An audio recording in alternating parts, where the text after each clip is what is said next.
to the World Storytelling Cafe, and it's Friday night. Therefore, it is. Hi, Louis. How are you? I was going to say it's Louis' night. Louis always with us. Hello, Louis. And it's children's stories. Hey, John. Hi, how are we doing? Right. And so children's stories and poems. Are you good, Louis? Can I have some? Can you ask me? My mom's watching. He wanted to tell you that he's been watching some of your sessions on YouTube and really enjoying them. He's watching some of the sessions on YouTube. Yeah. Well, if he's been watching mine, I'm hoping I'll do some stuff that he hasn't heard tonight. I'm sure you will. I'm glad you enjoyed them, Louis. So, this is it's an important weekend coming up in the world of literature and stories, because Saturday is World Storytelling Day and Sunday is World Poetry Day. So, which I only found out today. And as a poet, that's very remiss of me. I should have known this already. So I thought I'd start with a poem. Because whatever it is, it's words, isn't it? Just words. Words for the story, words for the play, words for the night and words for the day, words for the letter and words for the rhyme, words rolling round the tongue, time after time, words from the ocean, words from the sea, words from the lakeside, words from the free, words from the centre and words from the edge, words from the traveller and words from the hedge, words from the wagon and words from the tent, words from the rich man when his money's all spent. Words in the papers, words in the book, words in the kitchen, everywhere you look, words on the leaflet, words in the post, words through the stick of rock they sell on the coast, words on the notice, words on the wall, words on the tongues of the teachers at school, words on the bottle and words on the jar, words on the bus and words on the car, words on the lorry and words on the train, words on the bicycle, words on the plane, words on the fishing boat, words on the ship, words on the t-shirt, words on the strip, words on the pitch and words on the crease, words on the war and words on the peace, words on the subject, words on the news, words on the crime and words on the clues, words that send a shiver. Words that send a shout. Words that send a message that everybody's out. Words that send some happiness. Words that send some hope. Words that send the very thing you need for you to cope. Words that make you angry. Words that make you mad. Words that make you good and words that make you bad. Words that make you hot and words that make you cool. Words that make your best friend act like a fool. Words you need to sign and words you need to write. Words you need to speak that need to be polite. Words you need to process. Words you need to read. Words you need to check and words you need to lead. Words you need to follow or walk side by side. Words you need to run and words you need to ride. Words in the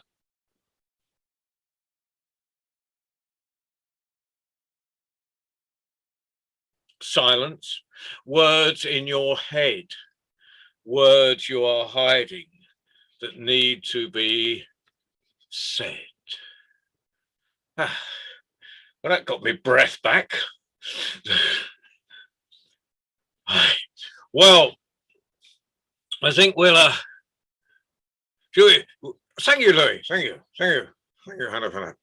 I think we'll do a long story, well, medium size. So, well, it's a story of one length or another.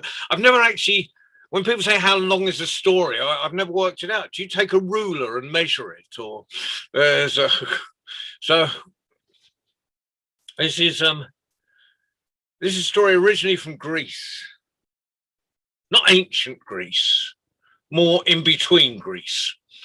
And there was a king. And he had 3 sons. And he gave each of the sons a bag of gold. Actually, yeah, that's all right, isn't it? Imagine a dad that just says, here, here's a bag of gold, boy. You go and do what you want with it. So, and, well, the oldest son, he wanted to party.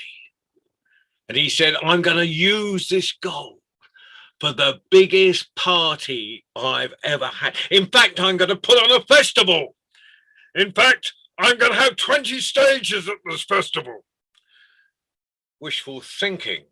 And so, and then the second son said, the second son, he was into horses. He liked horses. Do you like horses, Louis? Yeah. Now you imagine having a bag of gold, Louis, that you could buy as many horses as you wanted, and you could have saddles, beautiful saddles and bridles with diamonds, all fantastic. And he thought he was going to do that. But the youngest son, he said, actually, I'd like to build something so everyone can remember our father. And the two oldest ones thought, there goes my festival, there goes my horses. We're going to have to chip in. We're all going to have to come together to build something beautiful. And they built the most beautiful church. It had beautiful stained glass windows. It had marble pillows. It had mosaic pillars. You can tell, yeah. Actually, just because I was talking to Ali earlier, and he's got this beautiful sofa he's sitting on, and I kept thinking about going to sleep. And pillars and a mosaic floor. And the king looked at it. It's fantastic. What wonderful sons I've got. But there was a little old man turned up with a long white hair, longer than mine, that nearly touched the floor, and a long white beard. He said, that's a very nice church, and it's got very nice stained glass windows. But there's one thing missing, a golden nightingale to sing on the roof.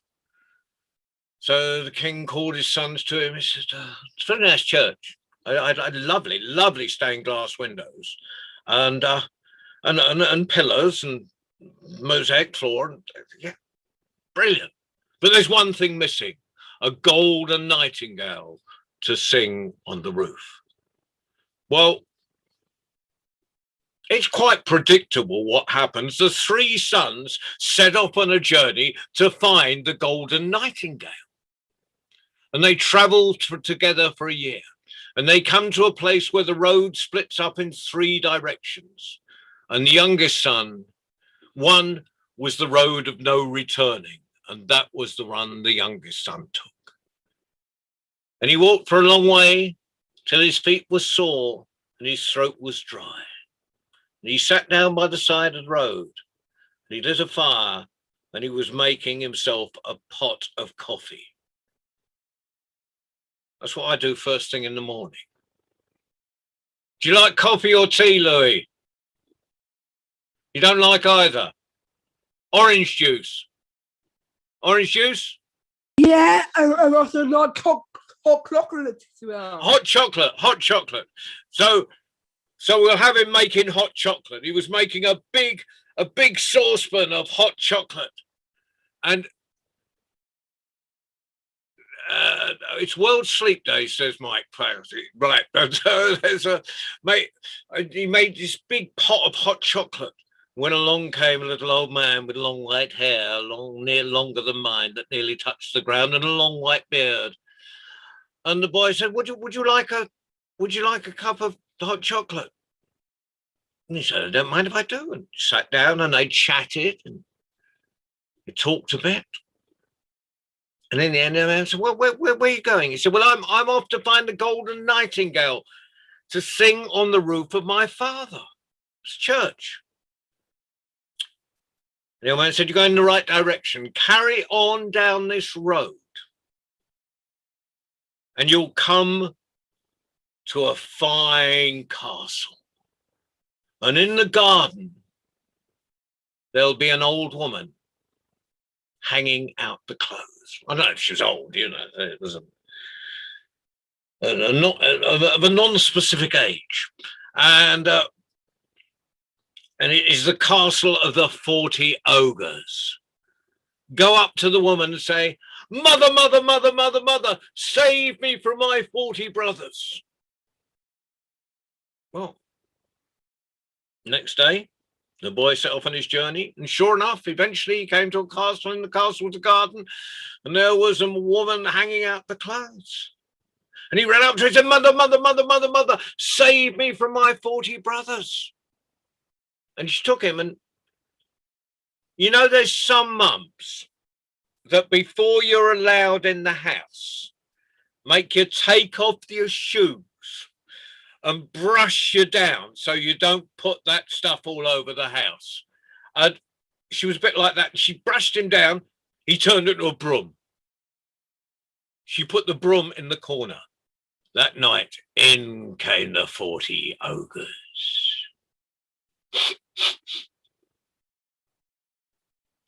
"We smell a human being," said the 40 ogres. "That's as maybe," said Mum, "but I've got a question for you. If someone came up to me and called me mother, what would you do?" "Well, we'd think he was our brother," said the ogres, "and we'd be nice to him." Well, she took the broom and she brushed it down, and it turned back into the boy. And the ogres asked him his business. He said, "Well, I'm after brothers. You see that golden nightingale in the cage up there? I'd like it, please." He said, "You can have it if you go to the castle of the 40 valiant youths and bring back the winged horse they stole from us." Well, off went the boy, and he set off on his journey, and he walked for a long way till his feet were sore and his throat was dry, and he sat down by the side of the road, and he built a fire, and he got a saucepan going, and he made a brilliant saucepan of hot chocolate. And it was bubbling away when you know who turned up.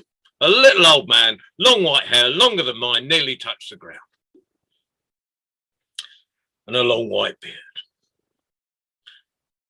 And the boy said, "Well, would you want some hot chocolate?" And just like Louis would have said, he said, "Yes, please." And so they sat down. They had the chocolate, and they was talking away. And he said, "Where are you off to now?" He said, "I'm off to the castle of the 40 valiant youths to get back the winged horse that I can swap for the golden nightingale that I can put on the roof of my dad's church." "You're going in the right direction," said the man. "Oh, you'll find a castle. Again, in the garden, there'll be a woman hanging out the clothes, just like yesterday. Go up to her and go, 'Mother, mother, mother, mother, save me from my 40 brothers.'" "Thank you very much," he said. Well, he carried on down the road the next day, and you know where he came up to? He came up to a castle. There was a garden in it. There was Mum in there hanging out the washing. He rang up and said, "Mother, mother, mother, mother, mother, save me from my 40 brothers. Well, she was a real enthusiast, this one. She polished him and polished him and polished him. He turned into an apple. She took the apple, she put it in the middle of the fruit bowl. That night, in came the 40 valiant youths. 40 hands went out to reach for the apple. "Get off, you'll eat when I tell you," she said. "First of all, I've got a question. What would you do if someone came up to me and called me mother?" "Well, we think he was our brother," said the brothers. Said the 40 valiant youths, "and we'd be nice to him." Well, she took the apple out of the fruit bowl, she polished it up, and it turned back into the boy. They were quite glad they hadn't had a bite. And so, "What's your business?" He said, "Well, I'm after that winged horse you've got out in the stables out there." "You can have it," they said, "if you bring back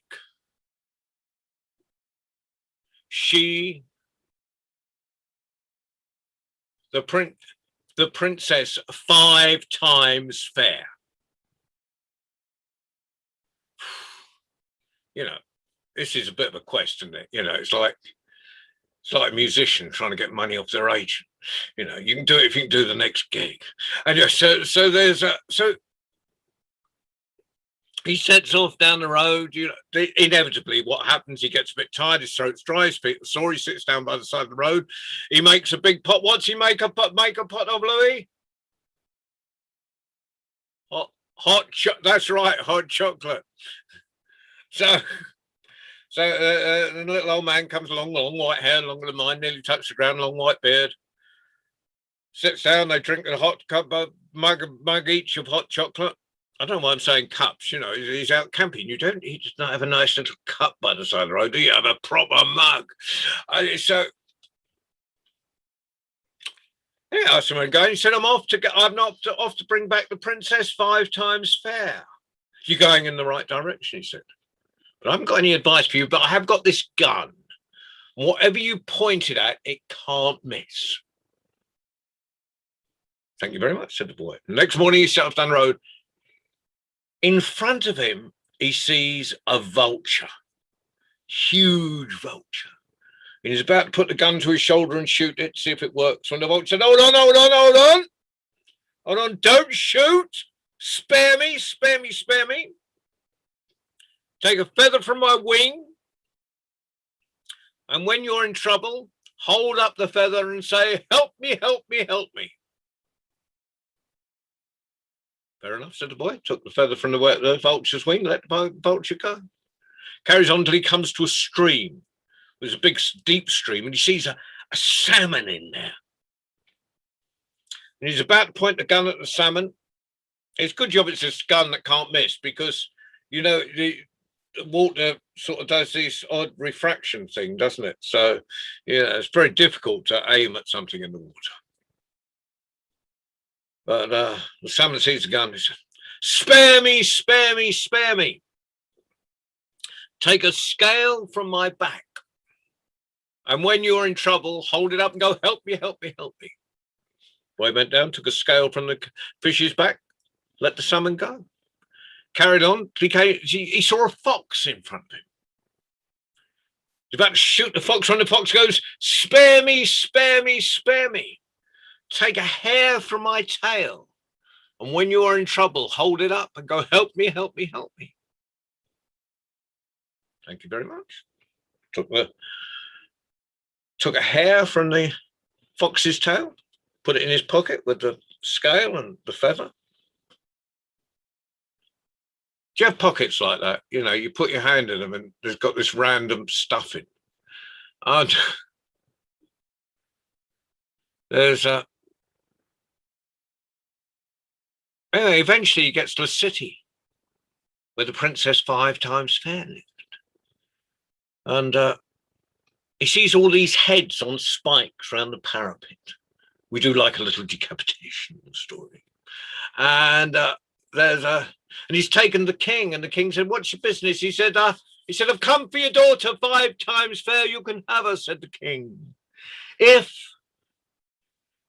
you can hide from her for 3 hours, and you can have 3 goes. But if you fail after the 3rd go, it's off with your head. And I've got a spare spike. It's waiting for your head up there. I'll give it a try, said the boy. Are you sure? Well, so Louis, unmute, because I need you to join in on this one. A bit on joining in. It's simple. You just got to count. You know, we're playing blind man's buff here. So she puts a blindfold on him and she starts counting. 1, 2, 3, 4, 5. This could take forever. 45, 55, 56, 57, 58, 59, 60, coming to get you, ready or not. Well, meanwhile, the boy, he'd taken the feather. You're going to help me, help me, help me. Down came the vulture. He said, quick, hide me behind the cloud. Well, the girl's looking at, princess is looking everywhere. She looks up, she looks down, she looks round, she looks down, up, she looks up again. There is the boy's ear sticking out from behind the cloud. I can see you, she said. 2 goes left, said the king, and then it's off with your head. Well, she puts the blindfold on him again. She starts counting. You can join in if you want. 1, 2, 3, 4, 5. The boy goes out, and he starts. He goes down to the water's edge, and he takes the scale. He goes, help me, help me, help me. Along comes the salmon. He said, quick, hide me in the bottom of the sea. He gets on the salmon's back. They hid in the bottom of the sea behind a rock. 48, 49, 50. Couldn't be bothered to go to 60 this time around. Coming to get you, ready or not. She looked here, she looked there, she looked up, she looked down in the water. There was his heel sticking out from behind a rock. I can see you, she said. One go left, said the king, and then it's off with your head.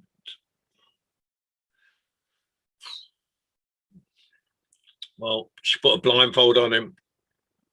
You know, they count to 5. 1, 2, 3, 4, 5.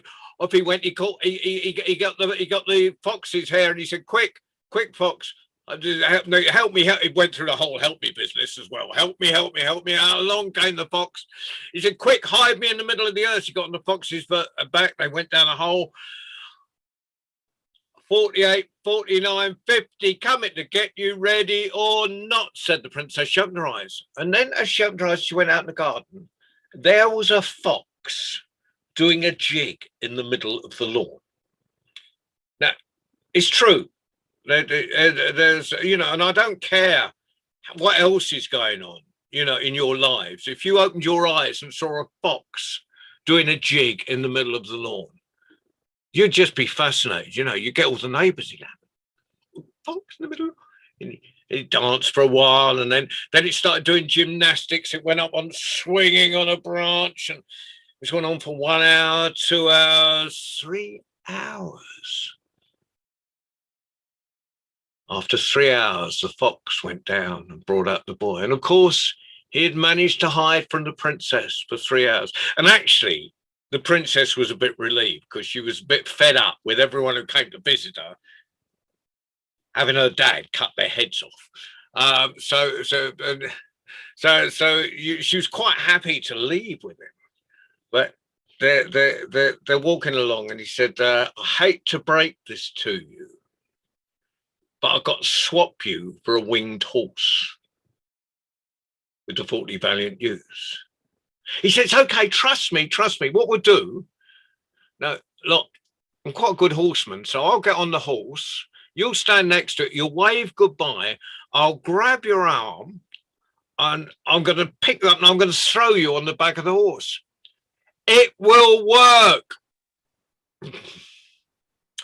Hannah's looking there, going, well, yeah, you know. Do I trust this bloke? Anyway, they get to the 40 valiant youths.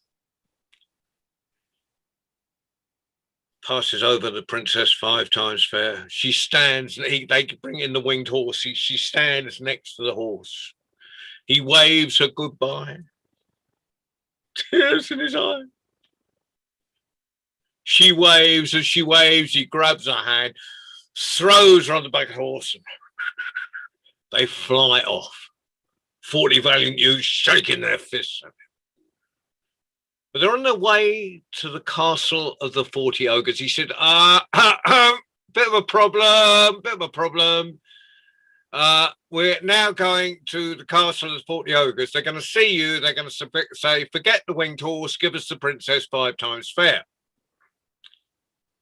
He said, it worked once. Honestly, it'll work twice. It's going to be a bit more difficult this time because I'm going to have a cage with a golden nightingale in one hand. But, you know, I'm a skilled horseman. It will work.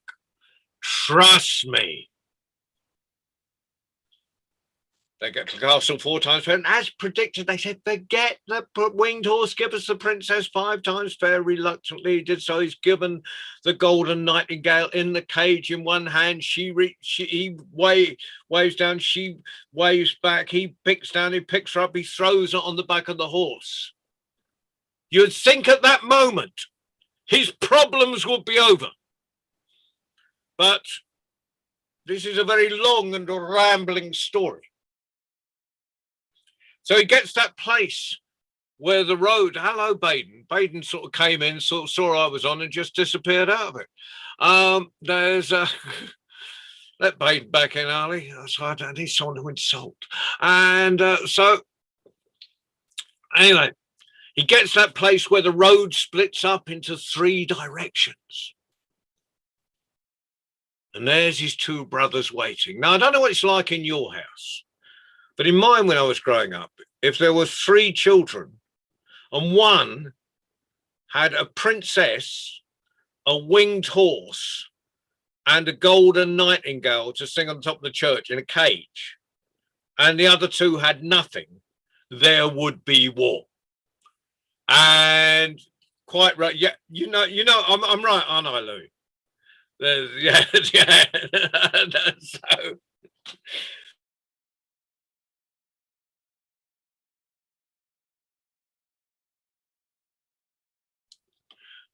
okay. Anyway, they dig a big hole, they throw the boy in the bottom of the pit, and they go off back to their father, where they try and get on the horse, but it refuses to fly or even run. So they walk, they're dragging the princess behind them, they've got the cage in one hand. And of course, predictably enough, Dad thinks the oldest son has done the work. And of course, there's to be a great wedding, and the oldest son is to marry the princess 5 times fair. And you have never seen anyone so miserable. They're coming down the church. The marriage ceremony is about to take place. She's got a long face. The bird is refusing to sing. Its golden feathers have turned grey. And the priest got, would you take this man to be your lawful? Crash! In came the winged horse. On the back of the winged horse was the youngest son. And as soon as he got there, the princess smiled, the bird started singing, and the king realized what had happened.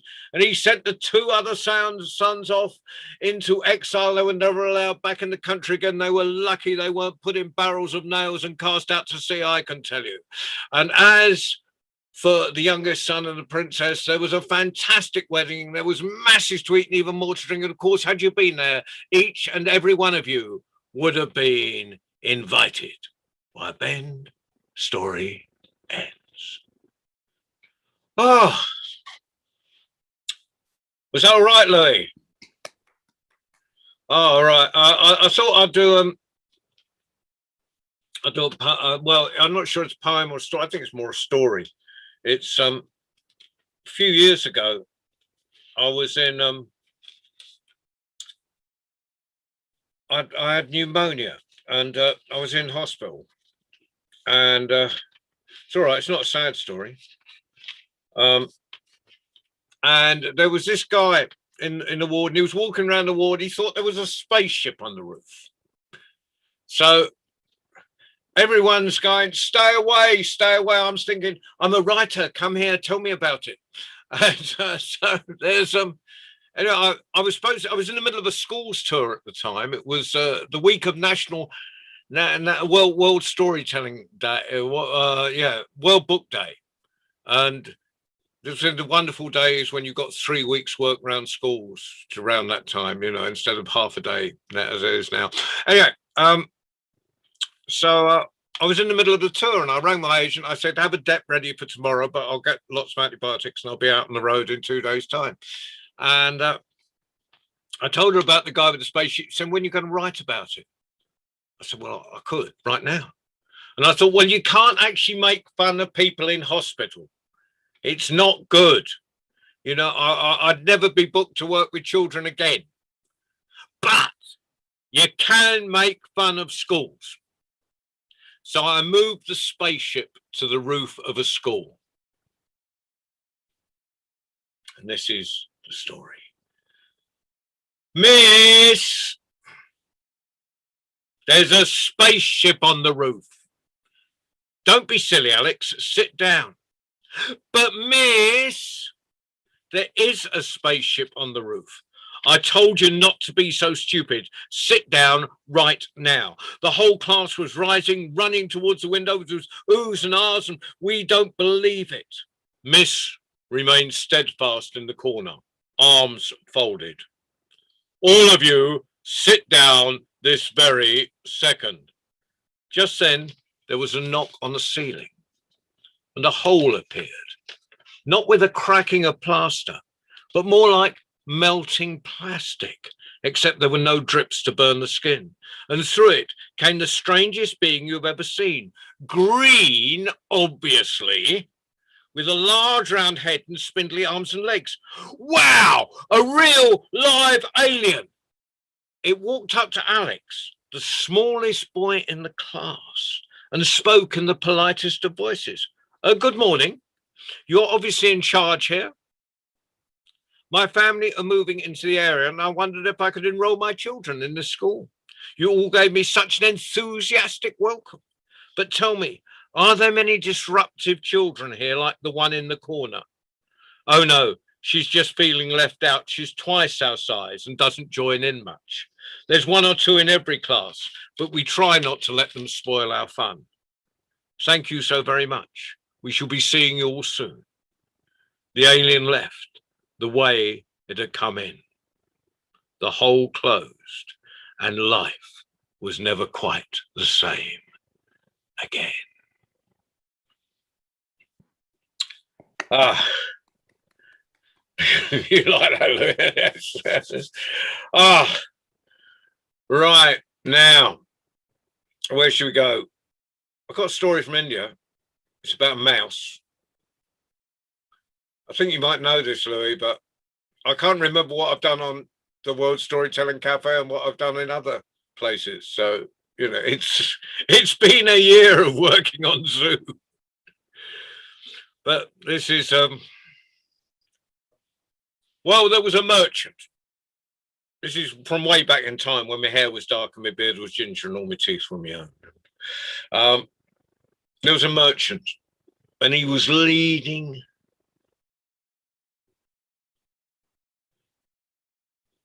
I think good call, Mike. I might do that in a second. Louis, I'll ask Louis before I'll get back to the story. Louis, have you ever heard me doing Monster Hunt? The about the monsters, the poem about the monsters. No. I'll do that after this then. Oh, good job. Someone knows my work. Anyway. There was a merchant and he was leading an ox down, an ox, big fella, horn sticking out of his head, ox down the road, and on the back of the ox was a huge sack of peas, and it was a rough road and the ox was rocking from side to side. It wasn't a four-wheel drive ox, and there was and the sack of peas fell off. The merchant was trying to pick it up. It was just too heavy. He's looking around for some help. And he sees a mouse come down the road. He says, "Hey, excuse me, mouse. Can you help me on the back of this ox with this sack of peas?" The mouse thought there was nothing strange about a talking merchant. So between them, they got the sack of peas and they put it on the back of the ox. And the merchant was so pleased to give the mouse 1 pea. One had fallen out the road, so the mouse had 2 peas. The mouse didn't trust the merchant in the first place. He'd already taken one, so he had 3 peas. And he went home and he planted them in front of his hole. And he said, "Look, unless there's 3 fine green shoots in the morning, I'll cut you up and feed you to the ox." You can be sure the next morning when he woke up, there were 3 fine green shoots. He said, "Look, unless there's 3 fine flowers by the morning, I'll cut you up." Oh dear, Baden's trying to get in, and hold on, I'm just admit, I can admit it because I am a co-host. Fantastic. All right. Hi, Baden. We're just in the middle of a story here. You know, isn't it always the same? Someone comes in the room when you're in the middle of a story. Yeah, it happens, Louis, doesn't it? You know, you just can't get any peace, right? Anyway, you know this story. So at the point I'm at now, the mouse has just turned to the green shoots. It's got there's the flowers and everything. Said, unless there's 3 fine fat pods with fat peas inside, I'll cut you up and feed you to the ox. You'd be sure the next morning when he woke up, there was fat pods with fat peas inside. The mouse ate and he ate and he ate. And he got sort of fatter and fatter and fatter. He sort of got lockdown expansion. And he's walking down the road and he's whacking his flab from one side to the other. Now, if you're a mouse and you had a bit of flab on you, everyone would think you're really good looking. I'm thinking of changing species. And he's walking down the road And the mouse comes the other way. She goes, whoa, how come you got so big? He said, come home and I'll show you. And they eat and they eat and they eat. And she runs down the hole. He runs down behind her. He got stuck halfway down. So he went to the carpenter. He said, carpenter, cut me down the side so I can get down my hole. The carpenter said, do you mind? I've got to make new furniture for this potential opening that's happening in the summer of everything. I've got time to deal with the mouse. Go away. So he went to the king. He said, king, tell carpenter to cut me down the side so I can get down my... You can unmute yourself here, but you know the words hole, so you can get down, so I can get down my hole. Oh. It says, do you mind? I've got a whole country to look after here. I haven't got, you can stay unmuted if you want, Lee. The rest of you as well. It's more, I've got more than one audience here. So Baden seems to have logged in twice. Anyway, that's irrelevant because I'm talking about this mouse. Right. So anyway, it goes to the king. He said, king, tell company to cut me down the side so I can get down my hole. Oh. And the king said, look, I've got a whole country to look after. I haven't got time to deal with mouse. Go Why? So he goes to the queen. He said, queen, leave king, won't tell company to cut me down the side so I can get down my hole. You said, I'm not going to leave the king for the mouse. Do you mind? Go, Hey. So he went to the snake. He said, snake, bite, queen, won't leave king, won't tell carpenter to cut me down the side so I can get down my... Oh. And the snake said, look, it's the first hot day for months. I just want to lay here basking in the sun. Do you mind? Go away. So he went to the... Hold on, let me reach for it. He went to the stick. He went... Stick, beat, snake, won't bite, queen, won't lead, king, won't tell carpenter to come down the side so I can get down my... Oh. And the stick went and said, I spent all day beating a thief. I haven't got any energy left. The stick's first name was Pretty.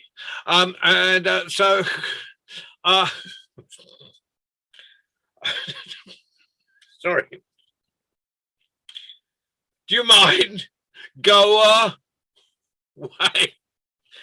So he goes to the furnace. You know what a furnace is, Louis? What's furnace? Yeah. It's what we had when we had industry. What is it? It's a fire. Yeah, I read you. Yeah, fire. Yeah, it's what we had when we had industry. He said, furnace, burn, stick, one beat, snake, one bite, king, one lead, king, won't tell company to come down the side so I can get down my... Oh. And the phone said, look, I'm cooking the king's dinner here. Do you mind? Go, why? So he went to the ocean. He went to ocean, put out furnace, one burn, stick, one beat, snake, one bite, king, one lead, king, one tell company to come down the side so I can get down my...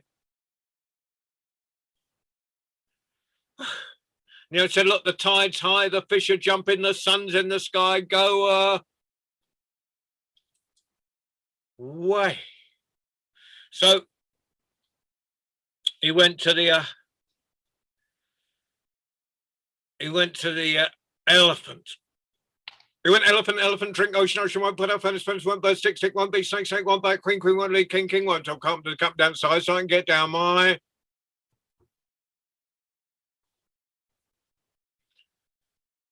And the elephant burped really loud. So look, I've just excellent. So look, I've just drunk a lake. I haven't got room for an ocean. Go away. So he went to the vine. That's what you do, you know, they're sort of hanging down, you know, Tarzan swings them and stuff like that. He said, vine, strangle, elephant, won't drink, ocean, won't put out furnace, one burn, stick, one beast, snake, one bite, queen, one lead, king, won't tell carpenter to cut me down the side so I can get down my... Oh. The vine said, look, I'm stuck to this tree. I couldn't help you if I wanted to. Go, Why? So he went to the scythe. You know, a scythe is like a big knife on the end of a stick used to be cut grass with before flymos were invented. He said, Size, cut down, vine, won't strangle elephant, won't drink, ocean, won't put out furnace, won't burn, stick, won't be snake, won't bite, queen, won't lead, king, won't tell carpenter to cut me down to size, so I can get down my... Oh! Oh, I'm glad you got in there because it was kind of like the last time because the side said okay, you know, which because I'm running out of breath here. So the side said okay. So you know what happened then. See how much you can remember. The sides began to cut down the Fine. vine, began to strangle the Elephant.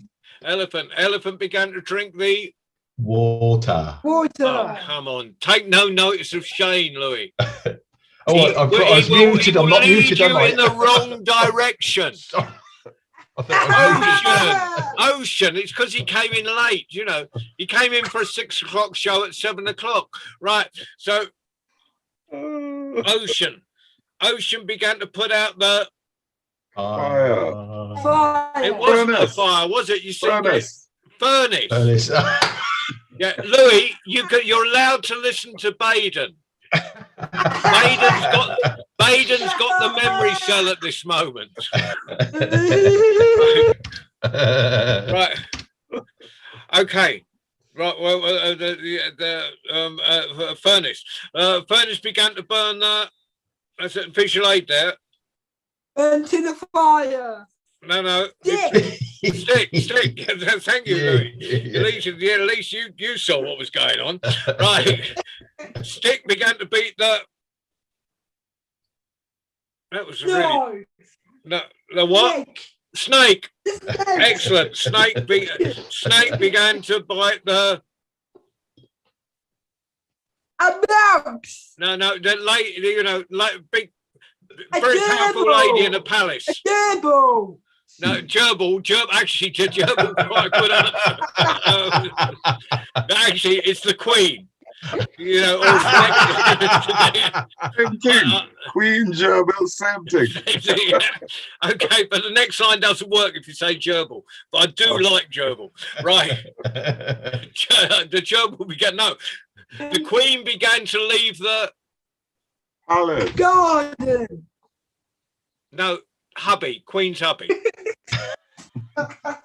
His Majesty. The fillet. The king. Right. Oh, come on. Right. Right. And the king told who's the man that works with wood, makes furniture? The prince. No. That's only if kings have gone in for child labour. Right. So, the carpenter. The carpenter to cut the. What's the story? No, who's the story all about? The mouse. The mouse. Thank you, Louis. It's really important to hold on to a central character in a story. Right. The mouse down to size, and the mouse got down its the hole. Oh, and I'm going to finish. And some people will say about time. No, I'm not going to finish there. Come on, Louis. I have promised Mike. I have promised Mike. Yeah. Louis going to take over one day from me. I promised Mike. I promised Mike the monster poem. Not a day too soon. Yeah, I love monsters. Okay. Hi, Hannah's second head. Hi. Who's hinting on the monstrous mountain range? Joey said we'll need supplies. That is what I think. So he packed some peanut butter sandwiches. Okay, this is the point where you can. So, what do you like peanut butter, Louis? No. What do you want in your sandwich? Glorious bread, Nutella, jam. I'm just putting in the Nutella because we'll let some other people put some. Hannah's person, what would you like in your sandwich? Want in your sandwich, Sweetie? Jam. Jam, strawberry jam. Yeah. Okay. So strawberry jam. So we packed some peanut butter, Nutella, and strawberry jam. Leonie, what would you like in your sandwich?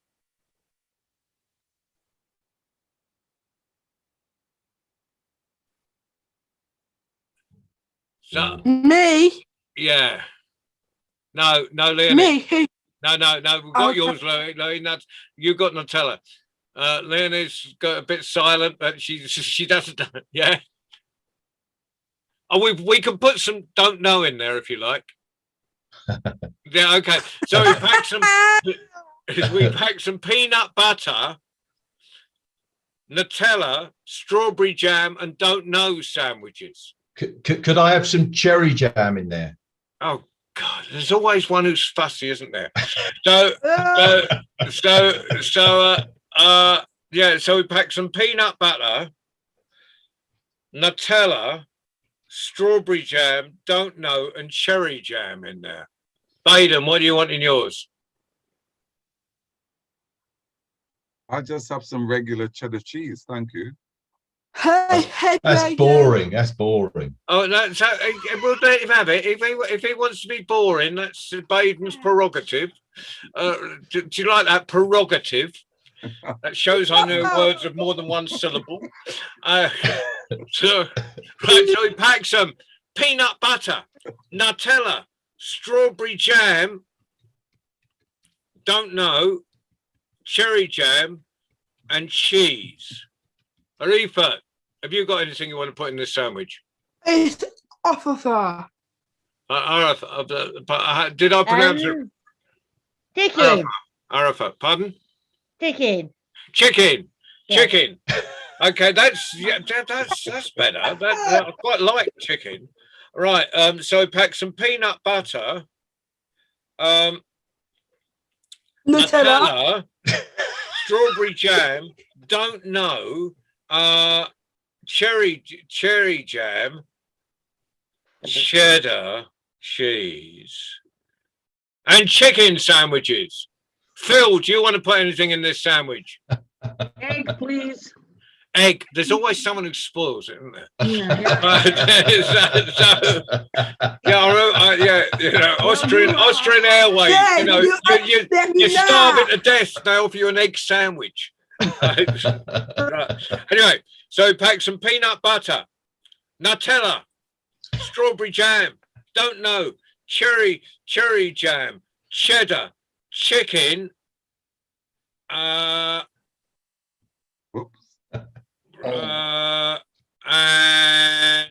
egg sandwiches. Mike, what would you like? Some nice crispy bacon, please. Crispy bacon. Crispy bacon. Absolutely. You're one of those fussy people with your bacon, aren't you? So we packed some peanut butter. Okay. No, unfortunately, there's only 9 people on here, so it's great. One of them's me, so I'd have to remember. So pack some peanut butter, Nutella, strawberry jam, don't know, cherry jam, cheddar, chicken, egg, and what did you just say? Crispy bacon. Crispy bacon sandwiches and cans of fizzy drink. Well, Jerry had a BMX and I had a mountain bike. We went as far as we could on those, and then we had to hike. We'd not gone far at the mountain when Joey called, "Look over there, it's the barbless, razorless monster, the ones that's all covered in hair." Well, we went a few. Are you all unmuted? Because I need a bit of unmuting here. Yeah. We went a few steps closer. The monster let out a roar. Can I have a roar? That was Louis was okay, but the rest of you were pathetic, right? Okay. The monster let out a roar. Right, now I used to be a ringmaster in a circus, and there is a rule of 3. So you know, however good you are, you're not that good. So, but this time you are going to be magnificent. The monster let out a roar. You can't scare us, said Joey. That stuff doesn't work anymore. Then the excessively hairy monster with enormous hairy head called us over to a rock, and this is what she said: "If you've come monster hunting, then I'll put up a fight. I'll gnash my teeth and throw some stones and roar with all my might." But I suspect that's not your wish. You only want to know if monsters really do exist, and how tall do they grow, and are there many different sorts, and where do they all live? Well, there's an answer to your questions that I'm prepared to give, provided that you promise me you're coming with good intentions. After all, we've been around for quite some time without your intervention. That means poking your nose in. No problem, answers Joey. That is understood. Now, why don't you tell all your friends we're really very good and we don't want to upset them or ruin their routine, but have come all this way for a monstrous display. You're the only one we've seen. Now, the barbless, razorless monster put a finger each side of its teeth and let out an ear-piercing whistle that made the ground tremble beneath me and my friend Joey so much even she looked perturbed. That's frightened. And then from each side of the mountain came the loudest noise we'd ever heard. And it came with a rumble and tumble, and it came with a squelch and a crunch, and it came with a huffing and puffing, and it came with a gobble and munch, and some of them had 6 heads, and some of them only had 2, and some of them were purple, and some were pink and blue, and some had hair on the palm of their hands, and one had hair on its nose, and one was as bald as the day it was born, and one of them seemed to glow. And when they came up to the rock, of the hairiest of them all, they were more than curious as to why on earth she called so many of the mountain's monsters in the middle of the working day, and what could be the kind of game she'd invite them all to play. I won't keep you long, she whispered, but I've a sight that's really worth seeing. You might not have seen them around these parts before, but this is a human being. There is another. Though they're not fully grown, I think they're wondrously strange and by far the most curious creatures be found on this mountain range. Then Joey pulled out our sandwiches and offered them around. Without any fuss, the monsters and us sat down upon the ground, and we had to agree as we munched at our lunch. Although mountains have their attractions, we'd best cycle home, leaving monsters alone, trying to work out our human reactions. Ah. Bravo, bravo, bravo. And on that, I've been rattling on for about 55 minutes now. Thank you, There's no Ali. change there You've been then, John. magnificent driving the bus. Thank you. Thank you for being an audience. Thank you. John. Thank you, Hannah's other person, and Hannah herself, who is our storyteller for next Friday. Louis,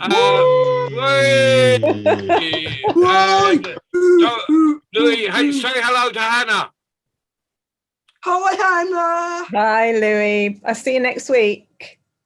Okay. Yes, And Leonie and Arifa and Mike and Phil and Shane and Baden and Louis again and I think that's everyone. There's no one I've missed. I've thanked Kelly. I've thanked everyone. So I'll just say goodbye to everyone and thank you for listening. Bye, John. This Thank weekend you. is really for everyone coming up. Tomorrow is World Storytelling Day. We've got 6 o'clock on the cafe. We've got a huge range of people. I don't know who they're going to be, but Ali and I are going to try and keep it in order. We'll probably fail miserably. And then on Sunday, it gets even more confusing because I've got Mike Rust with the worldwide story round, and that could carry on for several years. That's World Poetry Day, but it's also our 1-year anniversary. And over the weekend, I shall make the big announcement. Right. So, fare thee well, and thank you. Good night. Thank you. Bye, Baden. Bye. Bye, Baden. Good night, guys. Bye then. Bye, Louis. Bye. Bye, Bye, Hannah. Baden. Shane. Bye, See ya. Mike. See ya, buddy.